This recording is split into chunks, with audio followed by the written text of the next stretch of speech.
Arsenal fans watching are probably wondering when they're going to get the credit that they will feel they deserve for that win over Manchester City in the Community Shield. Well, that time has come, and Jay's desperate to talk about it as well. How much of a statement win was it?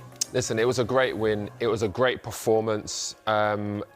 Arsenal seemed right at it from the go, scoring after 24 seconds, and what a great goal it was. It was, again, a really, really good performance. But I can't look at that and say that's an indication of what's going to happen all throughout the season, because, the Community Shield is very different to the Premier League. But there were some good performances there. And obviously, our captain there, Odegaard, was fantastic. That's the kind of Odegaard that I want to see this season, week in, week out. He was playing like a real number 10, creative, getting on the ball, looking forward all the time to pass balls in between the lines. Obviously, he scored a fantastic goal as well. He just sat the keeper down and said, let me put that in there, nonchalantly. So I think there were some big performances. Again, Mosquera coming in for Saliba, big performance. And I'm looking forward to the season ahead now.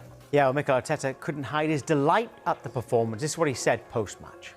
I think it's down to the preparation that we've done in pre-season, to the decisions that the boys have taken after the World Cup, to continue to get prepared, to come early because they wanted to be part of this and they really wanted to win the competition, because it's something that we earned last year, the chance to play against City here. And very impressed in the manner that we play, especially in the manner that we competed.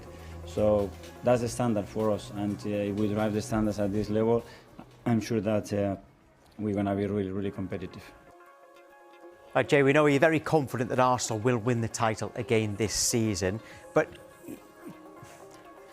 how confident are you? Why are you so confident? And you've already got Manchester City to finish second, but you don't think they'll get that close. Is that right? I've got them to finish second. I just feel like when you look at this Arsenal team, it's a settled team. We've got a manager that's been there for years now. Everyone knows exactly what's expected of them. When you look at the other sides that are going to be competing, obviously Man City, like we just spoke about, new manager, new players coming in there. And then you've got Iriola at Liverpool, new manager, again, coming in there. So I feel like I look at this and I just say, Arsenal are better equipped to go and retain the title with these players. And then obviously we've added Bruno, one of the best Premier League players, one of the best midfielders in the world. We've added him. I still feel like I would like to see another attacking piece, because that was our poorest part of the pitch last year, our attackers. You want a left, do you mean a striker or a left winger? Or both? Either or both would be the dream. But either or would be great too. I feel like Saka's going to have a big year this year. I mean, even when he came on yesterday, he looked very sharp. So I'm looking forward to it. I was surprised to see Declan Rice even be in the squad for this game, to be perfectly honest. He's had a long season last year. But like Arteta said there, players wanted to get back in the building. They wanted to train. They prepared really well.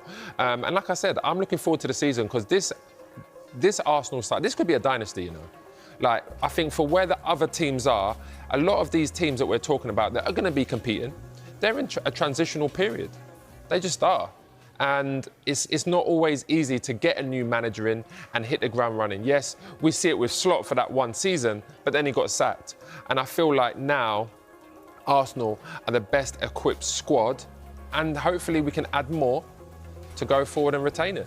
But last season we talked a lot about style of play, didn't we, with Arsenal and their set pieces? Well, this will put a smile on your face, OK, because there was certainly a different side to the performance yesterday. Their XG was 2.19, but none of that came from set pieces. So has winning the title allowed Mikel Arteta to get his side to play a more attractive style, let's say? Listen, I'm going to be honest, that set piece XG, that's going up. That's 100%, because that's one of Arsenal's weapons. If every team in the world, if they had them kind of weapons, and they had a good set piece coach, and they could score goals from wide free kicks or corners, whatever it may be, you're going to use that. You don't care where the goals come from. You want to get the 3 points. But one thing I did say last year is that last year I didn't care about the style of play that we played. It was just about getting over the line and winning the Premier League. This year I want to see, better performances. I want to see them dominating games more. I want to see get more credit freedom. if they do? 100%. Because they didn't. 100%. I think and at that's the end why of last season you said Arsenal weren't getting the credit they deserved because everyone was pointing at set pieces and style of play. So if that changes, will they get the credit that they do deserve? Of course they will. Listen, the dream is to play attacking football, great football, win games as well, dominate games. And Arsenal definitely have the players to do it. Again, we've brought in Bruno. Solis looked really good yesterday, got 2 assists. That's exciting. I still feel like Arsenal are a couple of attacking pieces away from having, one of the best squads in the world, defensively and attacking wise. But when you look at that open play XG, it was great yesterday. It could have been more than 3. And that's how good we played. Again, I'm going to Odegaard. He was key yesterday. And if I can see that kind of Odegaard playing throughout this whole season, avoiding injury, he's one of the best. He's going to be one of the best number 10s in the world. There's the proof of what you're talking about there. Why was he able to play that well? Why was he back to what you would believe to be his best? Was his role different? It looked different to me because he was further up the field.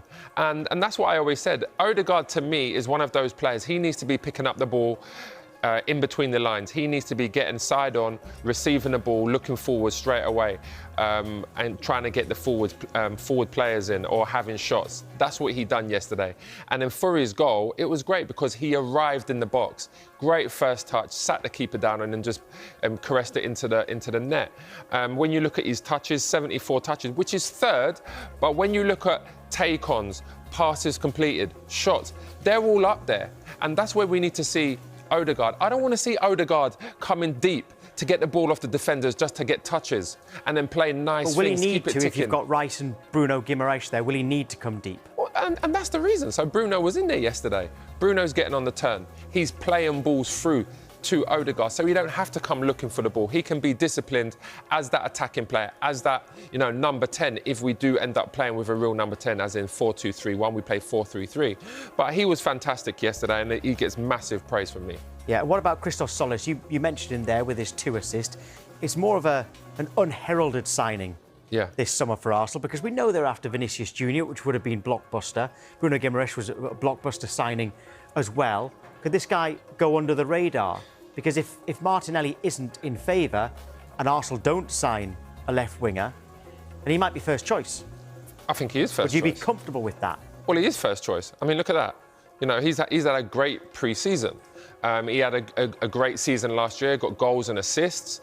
And it did go under the radar because he did come from a lesser league. So that's always, you always look at the level of competition. If he came from Spain and he was doing that, then, he would be the marquee signing. But he hasn't. He's come from Bruges. He's come in there and he started his Arsenal career really well. In that game yesterday, I looked at that and I said that he made really intelligent passes. His decision-making was very good.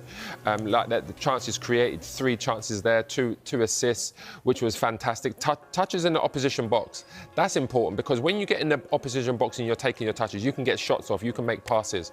He was great yesterday. The only thing I didn't really see yesterday from him is, one-on-one situations, he didn't get past Kusanov enough, like as in to the line, but I'm sure we can do that because he's a very quick player. What about